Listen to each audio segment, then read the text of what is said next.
Welcome to my YouTube channel study with Kapil sir. Students, आज हम Uttar Pradesh police भर्ती परीक्षा को देखते हुए हमने कुछ संविधान से संबंधित महत्वपूर्ण प्रश्नों की सीरीज स्टार्ट की है। इस सीरीज में हम संविधान से संबंधित जितने भी मोस्ट एक्सपेक्टेड प्रश्न बन सकते हैं उन सभी को हम विस्तार से जानेंगे और हम इसमें जानेंगे उत्तर प्रदेश पुलिस परीक्षा में किस प्रकार के प्रश्न बन सकते हैं। तो चलिए हम अपने चलते हैं पहले प्रश्न की तरफ।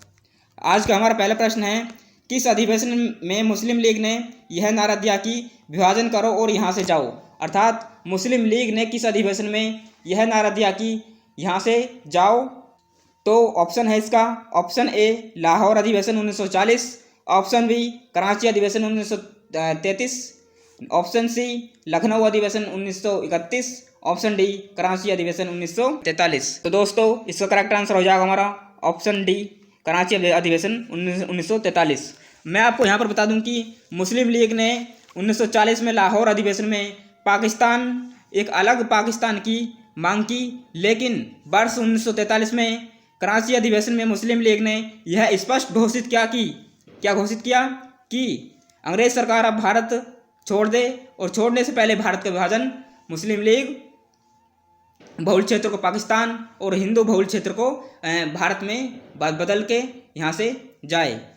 दूसरा क्वेश्चन है हमारा, भारतीय राष्ट्रीय कांग्रेस के ऐतिहासिक लखनऊ अधिवेशन 1916 की अध्यक्षता किसने की। Option A Shrimati Annie Besant, option B S N. Banerjee, option C Madan Mohan Malaviya, option D H C. Majumdar. तो दोस्तों इसका करेक्ट आंसर हो जाएगा हमारा एच.सी. मजूमदार। एच.सी. मजूमदार ने भारतीय राष्ट्रीय कांग्रेस लखनऊ अधिवेशन की अध्यक्षता की थी। तो नेक्स्ट क्वेश्चन दोस्तों हमारा, कि निम्नलिखित में से कौन स्वराज पार्टी से संबंधित नहीं है। Option A C R. Das, option B P R. Das, option C Motilal Nehru, option D doctor B S. Munje. तो दोस्तों इसका करेक्ट आंसर हो जाएगा हमारा option B P R. Das. P R. Das Swaraj party से संबंधित नहीं है। मैं आपको यहाँ पर बता दूं कि 1923 में स्वराज पार्टी की स्थापना हुई थी, जो हमारी मोतीलाल नेहरू तथा चित्तरंजन दास सी.आर. दास ने मिलकर 1923 में स्वराज पार्टी की स्थापना की थी। नेक्स्ट क्वेश्चन हमारा, क्रिप्स मिशन भारत कब आया। तो वर्ष 1928 में, या फिर वर्ष 1940 में, वर्ष 1942 में, या फिर हमारा वर्ष 1945 में। दोस्तों इसका करेक्ट आंसर हो जाएगा हमारा वर्ष 1942 में। वर्ष 1942 में क्रिप्स मिशन भारत आया था। आपको ये पता होगा कि ब्रिटिश प्रधानमंत्री विंस्टन चर्चिल ने क्रिप्स मिशन को भारत भेजा था, क्योंकि वह चाहता था कि ब्रिटिश भारत और देशी रियासतों के भारत को स्वायत्तता प्रदान करने के लिए चर्चिल ने भारत में एक क्रिप्स मिशन भेजा। नेक्स्ट क्वेश्चन हमारा, भारतीय संविधान के किस अनुच्छेद में लिखा है कि मंत्रीगण व्यक्तिगत तथा सामूहिक रूप से लोकसभा के प्रति उत्तरदायी होंगे। तो ऑप्शन ए अनुच्छेद 74 में, ऑप्शन बी अनुच्छेद 75 में, ऑप्शन सी अनुच्छेद 76 में, ऑप्शन डी अनुच्छेद 77 में। तो दोस्तों इसका करेक्ट आंसर हो जाएगा ऑप्शन बी अनुच्छेद 75 में। अनुच्छेद 75 में ये लिखा है कि मंत्रिपरिषद सामूहिक रूप से लोकसभा के प्रति उत्तरदायी होगी। तो नेक्स्ट क्वेश्चन हमारा, संविधान के किस संशोधन द्वारा भारत में महिलाओं के लिए ग्राम पंचायतों में 30% स्थान आरक्षित किए। ऑप्शन ए 70वें संविधान संशोधन द्वारा, ऑप्शन बी 71वें, ऑप्शन सी 73वें संविधान संशोधन द्वारा, ऑप्शन डी 74वें संविधान संशोधन द्वारा। दोस्तों इसका करेक्ट आंसर हो जाएगा हमारा ऑप्शन बी 73वें संविधान संशोधन द्वारा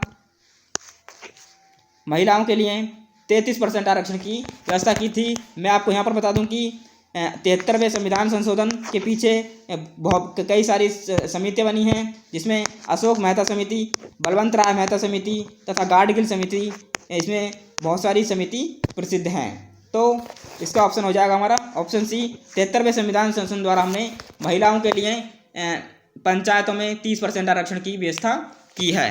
तो नेक्स्ट क्वेश्चन हमारा, भारतीय संविधान तदर्थ न्यायाधीश की नियुक्ति की व्यवस्था करता है। ऑप्शन ए सर्वोच्च न्यायालय में, ऑप्शन बी उच्च न्यायालय में, ऑप्शन डी जिला एवं सत्र न्यायालय में, और ऑप्शन डी हमारा इन सभी में।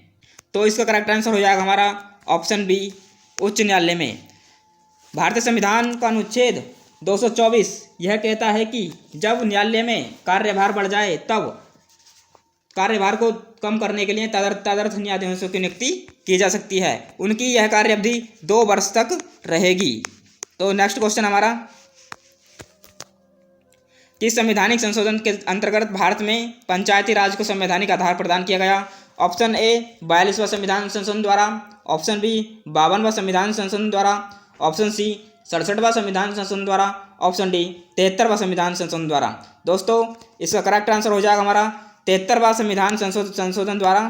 हमने आर्टिकल 40 को, जो हमारा एक DPSP था, उसको हमने एक संवैधानिक दर्जा प्रदान किया।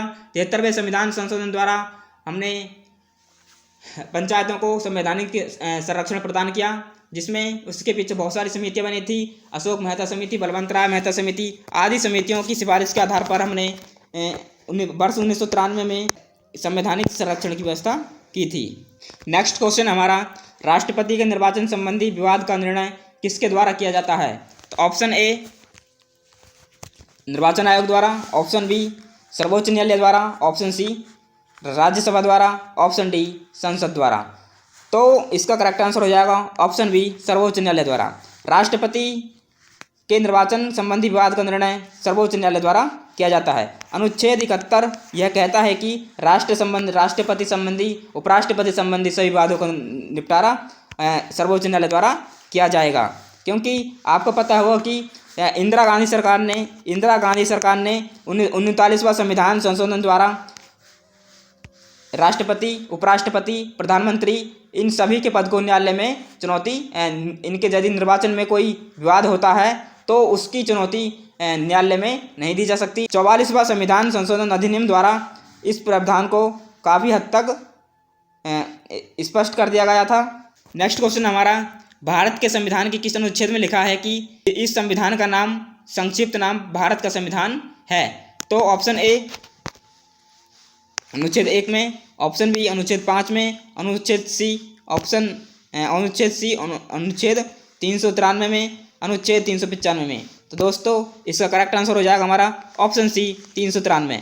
भारतीय संविधान के अनुच्छेद 393 में यह स्पष्ट लिखा है कि भारत के संविधान का नाम भारत का संविधान होगा। तो नेक्स्ट क्वेश्चन दोस्तों हमारा, से कौन अतिवादी नहीं है? Option A Lala Lajpat Rai, option B Bipin Chandra Pal, option C Bal Gangadhar Tilak, option D Gopal Krishna Gokhale. तो दोस्तों इसका करेक्ट आंसर हो जाएगा हमारा गोपाल कृष्ण गोखले।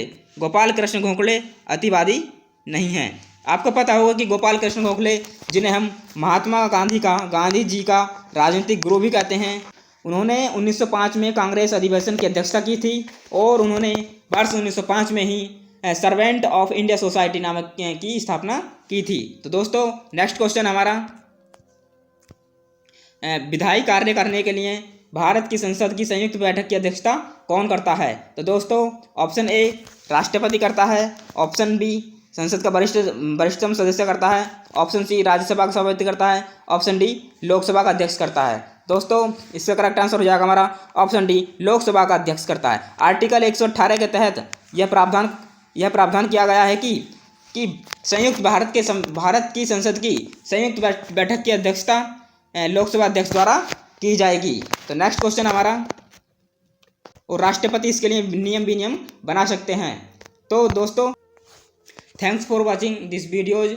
दोस्तों आपको वीडियो अच्छी लगी तो वीडियो को लाइक, चैनल को सब्सक्राइब जरूर करें। मिलते हैं नेक्स्ट वीडियो में, तब तक के लिए जय हिंद।